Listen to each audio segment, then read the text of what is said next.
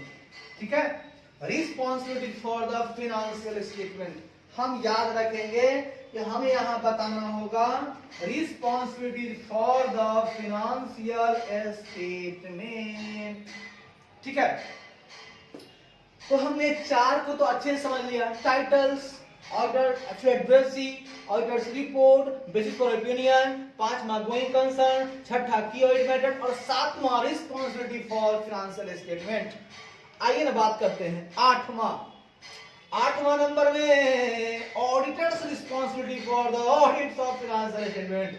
भैया यहां पे मैनेजमेंट की रिस्पॉन्सिबिलिटी है क्या करना, फाइनेंशियल स्टेटमेंट को तैयार करना, लेकिन 8वें नंबर में आ जाता है ऑडिटर्स की रिस्पॉन्सिबिलिटी। ऑडिटर्स रिस्पॉन्सिबिलिटी, ऑडिटर्स की रिस्पॉन्सिबिलिटी है किस लिए, for the audit of the financial, बनाएगा ये और इसकी क्या करेगा ये, for the audit of financial statement. मतलब मैनेजमेंट तेरी रिस्पॉन्सिबिलिटी है फाइनेंशियल स्टेटमेंट तैयार करना, अरे ऑडिटर तेरी रिस्पॉन्सिबिलिटी है उसको ऑडिट करना, उसको ऑडिट करना। मतलब फाइनेंशियल स्टेटमेंट को ऑडिट करने की जिम्मेवारी किसकी है, ऑडिटर की। वहीं पर फाइनेंशियल स्टेटमेंट को तैयार करने की जिम्मेवारी किसकी है, मैनेजमेंट की। बहुत बढ़िया, आइए ना 8वें नंबर पर फिर से है, 8वें नंबर पर ऑडिटर अपना लोकेशन बताएगा, location of the description of the auditors responsibility. ये थोड़ा नया है, ये थोड़ा क्या है, नया है, उसकी चर्चा करेंगे। लोकेशन ऑफ द डिस्क्रिप्शन 9वां नंबर में आएगा आपको, लोकेशन ऑफ द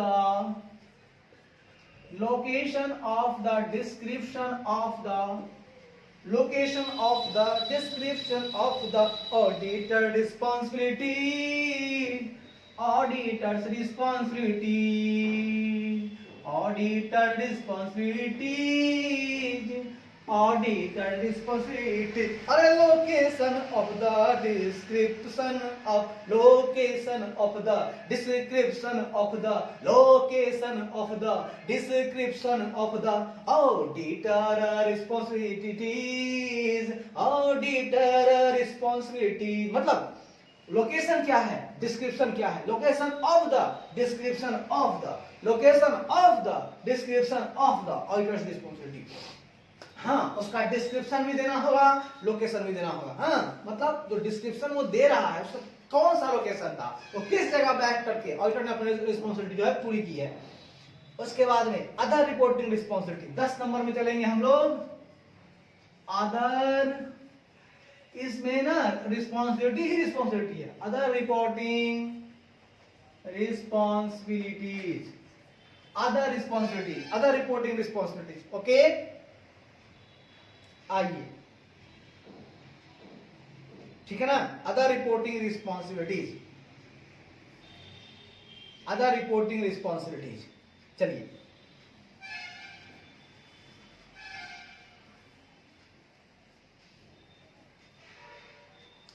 आइए उसके बाद बात करते हैं। हमने पहले इसको समझ लिया। देखिए पहला क्या था, टाइटल। दूसरा क्या था, जिसको लिखना था, जिसके नाम से ऑडिट रिपोर्ट देना था, एड्रेस ही। तीसरा नंबर में हमने किया ऑडिटर्स रिपोर्ट, ऑडिटर्स ओपिनियन दिया। चौथा नंबर में बेसिस फॉर ऑडिटर्स ओपिनियन दिया, मतलब बेसिस पर ओपिनियन दिया। पांचवा गोइंग कंसर्न, छठा की ऑडिट मैटर। सातवां में है मैनेजमेंट की रिस्पांसिबिलिटी है फॉर फाइनेंशियल स्टेटमेंट, मतलब बनाना। फिर auditors responsibility for the audit of financial statement, 7 तक ठीक है। 8वें नंबर में हमने बताया ऑडिटर की एक और रिस्पांसिबिलिटी है, नहीं 5-6 की ऑडिट मैटर, 7वां में उसकी 8 तक ठीक है। 9वां में location of the description of the location of the description of the auditor's responsibility, auditor responsibility. फिर अदर रिपोर्टिंग रिस्पांसिबिलिटी, 10 तक है रिपोर्टिंग रिस्पांसिबिलिटी। अब हम लोग करेंगे क्या, 11 में सिग्नेचर मानेंगे। 11 नंबर में उनका सिग्नेचर बहुत जरूरी है। किनका, ऑडिटर साहब का। बिना साइन के काम न चलेगा, बिना साइन का काम न चलेगा। Signature of the auditor. 11 number में हम लोग क्या करेंगे, सिग्नेचर कर देंगे ऑफ द ऑडिटर। सिग्नेचर के बाद आप किस जगह बैठकर साइन कर रहे हैं, अरे place of signature, place of signature, place of signature, place of signature, अरे signature of the auditor, place of signature, place of signature. मतलब ऑडिटर का सिग्नेचर तो चाहिए, किस जगह पे किया है, प्लेस ऑफ सिग्नेचर वो भी लिख देंगे 12 नंबर में। 13 नंबर में लिखेंगे date of the auditor's report. 13 number में हम लोग जाएंगे date of the auditor's report. बिल्कुल सही बात है, कौन सी तारीख को आपने ऑडिटर ने रिपोर्ट तैयार किया था, वो तारीख मुझे बताओ। ठीक है, तो हम लोगों ने क्या सीखा, बड़ा ही प्यारा था, बड़ा ही मस्त था। इसमें जान नहीं है, दिल लगा दीजिए ना, फिर मजा आएगा पढ़ने में। पहला, अरे टाइटल टाइटल टाइटल। दूसरा एड्रेसी एड्रेसी। तीसरा है ऑडिटर्स ओपिनियन। चौथा बेसिस फॉर ओपिनियन। पांचवा गोइंग कंसर्न, पांचवा गोइंग कंसर्न। छठवां key audit matter, key audit matter. सातवां है responsibilities of the financial statement. अरे आठवां है auditor responsibility for the audit of financial statement, auditor's responsibility for the audit of financial statement. 9वां में location of the description of the auditor's responsibility, मतलब location of the description of the auditor's responsibilities. 10वां other reporting responsibilities. 11 में signature of the auditor. 11 में signature of the auditor. 11 में signature of the auditor. 11 में signature of the auditor. 12वां में place of signature, अरे 12वां में place of signature. मतलब 11 में क्या है, सिग्नेचर ऑफ द ऑडिटर, और 12 में place of signature, place of signature. और 13वां नंबर में क्या है, date of the auditor's report. Last में भैया डेट लिख दो। चलिए इस तरह से हमारा ऑडिटर्स रिपोर्ट बिल्कुल कंप्लीट हो गया।